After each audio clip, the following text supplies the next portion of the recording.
Natapos na ang lahat.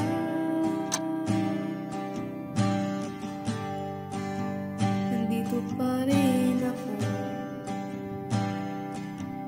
Padre Damaso, Tia Isabel, Heto napakagandang gabi. May isang mahalagang anunsyo ako. Si Maria Clara ay ikakasal kay Linares. sa mundo. Napakabait ng batang iyon. May pinag-aralan at higit sa lahat siya ay makadiyos. Tama lang na siya ang maging asawa ni Maria Clara. Ngunit ama, hindi po ba dapat may karapatan akong pumili ng aking magiging asawa? Mga pangarap. Ito ang pinakamainam na desisyon. Ang iyong ama ay iniisip lamang iyong kinabukasan. Alam mo bang mahal ka namin, hindi ba?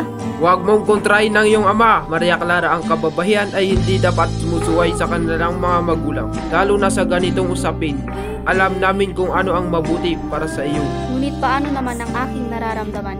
Paano kung ang puso ko ay nasa iba? Kalimutan mo na si Ibarra. Isa siyang erehe.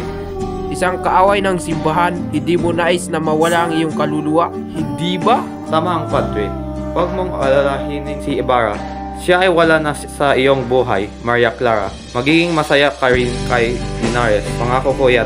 Kung ganon, wala na akong ibang